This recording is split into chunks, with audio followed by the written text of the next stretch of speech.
Untuk mengetahui informasi lengkapnya mengenai makna pengibaran bendera putih dan banjir susulan di Aceh, kita bergabung dengan rekan Hairul Syakban yang saat ini berada di Aceh. Ya, selamat sore Hairul dengan Mona di Studio NTV. Hairul, bisa diceritakan apa sebenarnya makna dari pengibaran bendera putih ini bagi warga Aceh? Baik, selamat sore kembali Mona dan juga pemirsa NTV tentunya.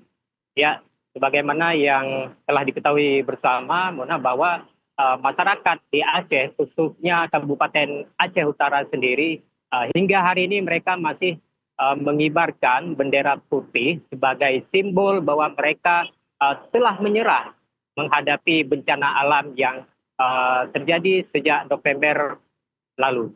Nah, artinya bendera ini didirikan, dikibarkan supaya pihak dunia mengetahui apa yang sedang terjadi di Provinsi Aceh, khususnya di Kabupaten Aceh Utara. Dan secara tidak langsung simbol ini menandakan mereka meminta bantuan dari pihak dunia, sementara dari pihak pemerintah sendiri baik pusat, provinsi maupun pemerintah kabupaten ini dinilai lamban, terutama oleh kalangan warga yang terdampak banjir begitu. Demikian, Mona.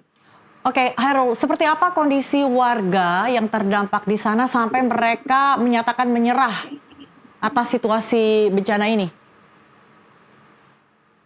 Ya, baik Mona dan juga pemirsa. Bagaimana yang telah saya tanyakan kepada beberapa korban yang terdampak banjir. Artinya mereka sampai saat ini masih ada pemukiman yang porak-poranda selain akses jalan yang telah dibuka. Dan mereka, Mona dan juga pemirsa, menyatakan bahwa mereka tidak mampu.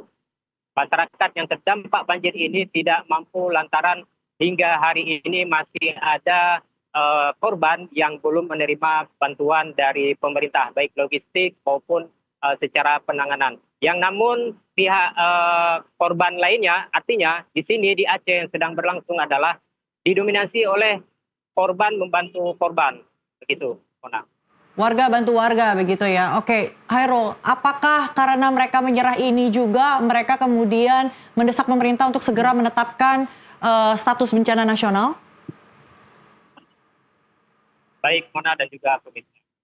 Ya, karena kemarin ada dari masyarakat di Kabupaten Aceh Timur, dalam hal ini di Kecamatan Madat, mereka bersatu dan tergabung dalam Gerakan Rakyat Aceh Bersatu turun ke jalan. Artinya mereka ingin menunjukkan kepada dunia bahwa mereka sangat membutuhkan bantuan pihak dunia. Dan mereka selalu terus berulang menyatakan bahwa mendesak kepada Presiden RI dalam hal ini Bapak Prabowo Subianto untuk menetapkan status bencana Aceh Sumatera yaitu bencana nasional begitu. Oke, Khairul, bisakah diceritakan secara lebih konkret separah apa kondisi warga saat ini selain dari permukiman, bagaimana dengan kesehatan mereka, kemudian akses logistik dan lainnya? Ya, baik. Hingga hari ini Mona dan juga pemirsa, kondisi di beberapa pemukiman yang sebelumnya diterjang banjir bandang dengan ketinggian air mulai dari 2 meter bahkan ada yang 10 meter. Nasib mereka hingga saat ini masih sangat memprihatinkan. Di mana dalam hal ini walaupun akses jalan sudah bisa dilalui, yang namun pemukiman warga masih sangat porak-poranda. Dan bahkan di Kecamatan Sawang sendiri masih ada lumpur tebal yang hampir setinggi 1,5 meter masih tertimbun. Nah, sementara warga sendiri ataupun korban banjir dalam hal ini tidak mampu menangani secara mandiri. Maka kepada pemerintah diharapkan untuk bisa menangani ini secara serius, artinya mereka meminta dikerahkan alat berat supaya semua pemukiman warga dapat tertangani begitu. Seperti apa respons Pemda setempat, Hairul? Ya, Mona. Ya, seperti apa respons Pemda setempat melihat kondisi warganya saat ini? Ya, baik Mona. Dalam hal ini pemerintah daerah setempat juga merespon keluhan warga yang namun ini artinya bukan terjadi di 2 atau 3 kecamatan saja. Dari total 27 kecamatan yang ada di Kabupaten Aceh Utara ini hampir menyeluruh begitu Mona. Yang terparah ada di sekitar 25 kecamatan, sementara 2 kecamatan lainnya itu tidak terparah. Jadi pemerintah juga tetap merespon walaupun dalam hal ini mereka mengakui masih kekurangan alat berat untuk melakukan pemulihan maupun pembersihan di pemukiman-pemukiman warga. Sementara pemerintah sendiri juga telah membuka akses ke tempat-tempat yang terisolasi sebelumnya begitu. Nah, Oke, jadi dibutuhkan alat berat untuk pembersihan material longsor ya, Hairul. Oke, pertanyaan saya selanjutnya ini terkait dengan banjir susulan. Kami mendapatkan informasi ada banjir susulan di wilayah Lok Sukon hari ini. Bisa diceritakan lebih lengkap? ya baik Mona dan juga pemirsa NTV, ya ini akibat hujan lebat yang mengguyur sejak 3 hari terakhir, Mona, debit air kembali meninggi, tepatnya di sungai ataupun daerah aliran sungai di Kerungkoto. Nah, artinya ini sungai ini akibat hujan lebat dan debit air terus meninggi sehingga meluap ke pemukiman warga. Apalagi di salah satu desa di pemukiman Lok Sukon Tengah, tepatnya di Desa Kumbang, desa Kumbang, Desa Krung, dan Desa Dayah, Mona, itu ada beberapa titik tanggul yang jebol sehingga ini air dengan sangat deras merendam ke pemukiman warga yang keluar dari jebolnya tanggul di 5 titik ini. Berapa banyak warga yang terdampak dari peristiwa banjir susulan ini atau luapan Sungai Krung Peto tadi Anda sebutkan ya? Berapa banyak kakak yang terdampak? Ya, baik Mona, untuk Desa Kumbang sendiri di pemukiman Lok Sukon Tengah, sebagaimana tadi informasi yang kita peroleh dari pihak BC setempat bahwa lebih dari 150 kakak yang terdampak dan itu hanya di Desa Kumbang itu saja. Belum lagi korban yang ada di Desa Dayah LT maupun di Desa Krung. Dan tidak menutup kemungkinan, Mona, mengingat ini curah hujan masih begitu sangat tinggi dan berpotensi akan terus mengguyur Kabupaten Aceh Utara dan sekitarnya, ini debit air akan terus meluas, Mona. Oke, debit air semakin tinggi, kemudian adanya proyeksi banjir ataupun intensitas hujan yang semakin tinggi ke depannya. Bagaimana warga mengantisipasi? Seperti apa aktivitas warga saat ini? Ya, dari hasil pantauan saya di lapangan, Mona, dan juga pemirsa, bahwa saat ini masyarakat sedang masa-masa dalam pemulihan. Mereka sebagian sudah, rata-rata mereka sudah balik ke rumah masing-masing dan untuk melakukan pembersihan di mana masih banyaknya lumpur.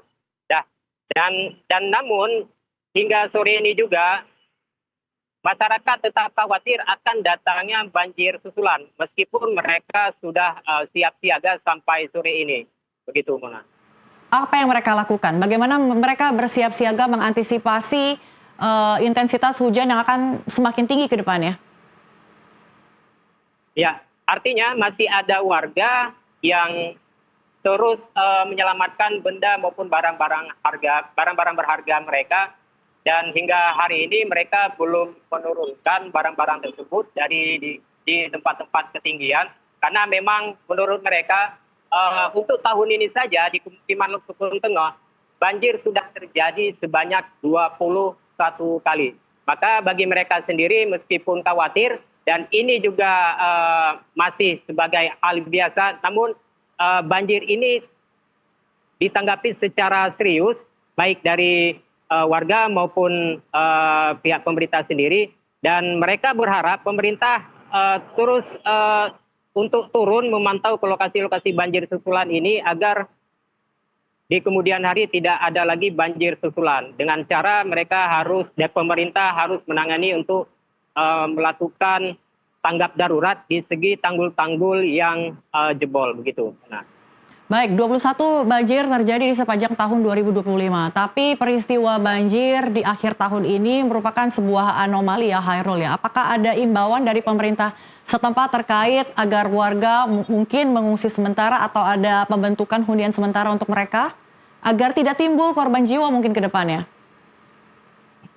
Ya baik Mona dan juga pemirsa. Ya, dalam hal ini pemerintah juga tidak tinggal diam, mereka terus melakukan menyampaikan himbauan melalui pihak kecamatan masing-masing. Ya, namun hal ini juga tidak dapat dihindari, Mona, karena memang selalu terjadi secara tiba-tiba mengingat curah hujan yang masih tinggi. Dan kemudian BMKG juga masih terus menghimbau bahwa potensi hujan untuk beberapa hari ke depan ini masih berpotensi untuk beberapa hari ke depan. Itu adalah himbauan dari BMKG. Nah, artinya masyarakat meskipun sudah ada himbauan semacam itu dan mereka tetap bersiaga di rumah masing-masing, namun banjir ini juga tidak bisa dikendalikan begitu, Mona, karena mereka yang butuh adalah selain logistik apabila terjadi banjir, mereka sangat butuh tanggul ini ditangani secara cepat dan serius agar banjir seperti ini tidak terjadi lagi di kemudian hari begitu, Mona. Ya, tanggul sudah jebol sejak 2023 tapi belum diperbaiki. Apa kira-kira respon pemerintah daerah? Ya, dalam hal ini, Mona, terkait tanggul jebol ini kita belum mendapatkan informasi bagaimana pemerintah menangani tanggul-tanggul yang jebol ini untuk kedepannya begitu. Yang namun lagi-lagi masyarakat ini tetap memohon kepada pemerintah agar di tahun ini itu tanggul yang jebol segera ditangani begitu, Mona. Terima kasih Khairul Syaban untuk informasinya. Jaga keselamatan dan selamat bertugas kembali. Terima kasih.